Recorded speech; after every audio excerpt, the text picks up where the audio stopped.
Je me nomme Mamadou Gueye, un serviteur de Dieu, qui est né à Pékin, grandi au Plateau ou à la rue Armand-Grand et qui allait à l'école Rebeuss, au lycée d'application à l'université Cheikh Anta Diop et qui a terminé son cursus aux États-Unis et qui est revenu au Sénégal pour participer au développement du pays. Et sur ce processus, comme on dit, on est revenu pour changer la mentalité des Sénégalais. Parce qu'on sait que le problème qu'on a au Sénégal est un problème économique, mais plutôt lié aux mentalités. Donc, le retour au Sénégal est plutôt basé sur quelque chose qui peut changer les mentalités pour des mentalités meilleures.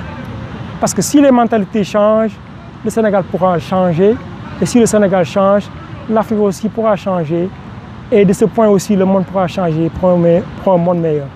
Vous êtes pratiquement un inconnu entre guillemets sur l'échiquier politique, donc parmi ceux qui veulent être candidats à la présidentielle. Pourquoi cette candidature? N'est-ce pas un risque ou bien?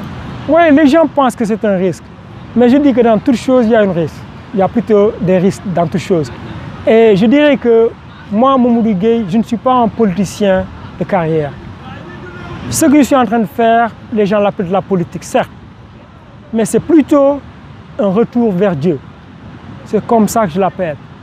Donc, le risque, je ne suis pas là en pensant qu'il y a un risque grandiose parce que j'ai été envoyé pour faire une mission. Et la personne qui m'a envoyé pour la mission, c'est quel risque il y a derrière la mission. Moi, je n'y pense pas. Je viens seulement faire un travail que l'on m'a donné. Alors là, je ferai tout mon possible pour pouvoir continuer ce travail et le terminer justement comme on me l'a donné. Quel est le programme que vous voulez soumettre aux populations? Voilà, bon, je dirais que moi, je n'ai pas de programme, comme on me l'a dit. Je suis un envoyé et la personne qui m'a envoyé m'a dit que tu n'as pas de programme. Quand il sera temps, nous viendrons avec le programme. Mais je dirais que en regardant à gauche et à droite, on peut voir les problèmes que les gens rencontrent tous les jours au Sénégal. Les problèmes de santé, les problèmes de sécurité, les problèmes de logement, les problèmes de nourriture et autres. Alors je dirais que juste en ouvrant les yeux, on pourra voir où est le problème au Sénégal et quelle chose mérite d'être réparée ou bien fixée. Mais comme j'ai dit, je n'ai pas de programme. Plutôt je dirais que moi, ce qui est important, c'est de prêter attention aux gens et de demander aux gens quels sont les problèmes qu'ils ont. Voir comment résoudre ces problèmes-là et non pas proposer des solutions, mais plutôt amener des propositions à ces gens-là. Donc je pense que là, ça peut faire partie, je dirais, du programme, mais pas le programme spécifiquement, parce que le programme me sera apporté quand il sera temps. Quelle est cette personne qui vous a envoyé? La personne qui m'a envoyé est Seydina Issa Rouhou Laye, le fils de Seydina Imam Laye, le prophète qui est couché là derrière moi. Vous avez déjà, donc, vous êtes là, vous avez rencontré des personnalités religieuses, peut-être même politiques, des populations. Quel retour avez-vous?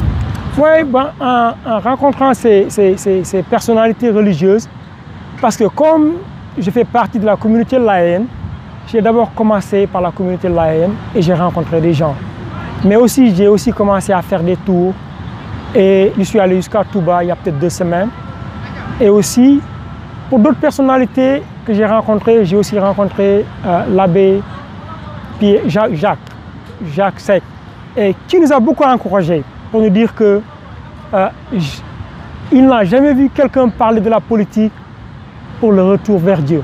Ça a été quelque chose de nouveau. Alors comme je dis, c'est de la politique, mais ce n'est pas de la politique que l'on connaît au Sénégal. Mais c'est plutôt une nouvelle forme de politique que les gens connaissent, que les marabouts ont utilisé, que les chefs religieux ont utilisé. Et je dirais même qu'il y a un autre monsieur, un petit-fils de Cheikh Ahmadou Bamba, qui s'appelle Abdoul Aziz Mbaké, qui a écrit un livre parlant de la politique religieuse de Cheikh Ahmadou Bamba. Donc je dirais que ce n'est pas quelque chose de nouveau. Mais pour les gens peut-être qui n'ont pas entendu, ça paraît quelque chose de nouveau.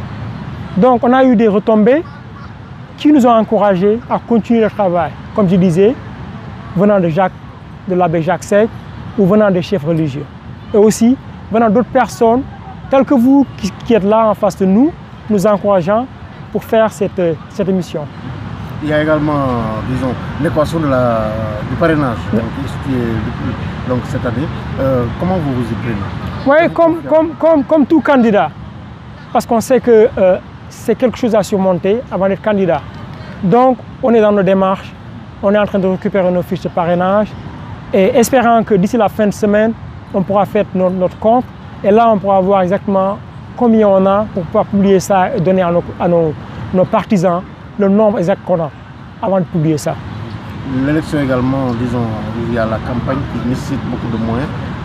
Est-ce que vous en avez? Oui, je sais, les gens en parlent de moyens parce que déjà, juste pour amener l'argent de caution, ça revient peut-être à 30 millions. Mais ce n'est pas quelque chose qui me dérange. Parce qu'il y a eu des candidats qui n'ont pas d'argent et néanmoins qui ont eu de l'argent venant d'ailleurs. Et moi, je sais que comme si on a envoyé, et la personne qui m'a envoyé, c'est bien ce que nécessitent ces élections, alors je ne suis pas vraiment concerné d'où viendra l'argent, mais plutôt je suis concerné comment je vais faire le travail. Et le message que vous lancez donc aux populations? Oui, le message que je lance aux populations, c'est qu'on est tous Sénégalais. Mais en tant que Sénégalais, on doit être responsable de nos valeurs. Et sachant que nous sommes responsables de nos valeurs, on doit pouvoir travailler en commun, travailler ensemble pour faire du Sénégal le meilleur pays du monde, je dirais le meilleur pays du continent. Et si nous travaillons ensemble, là, on fera du Sénégal la zone, ou bien, je dirais, la locomotive qui va diriger l'Afrique et l'Afrique qui va diriger le monde. Voilà, nous vous remercions, M. Mamadou Gueye. Donc, vous êtes candidat à la candidature pour l'élection présidentielle de février 2019. Merci.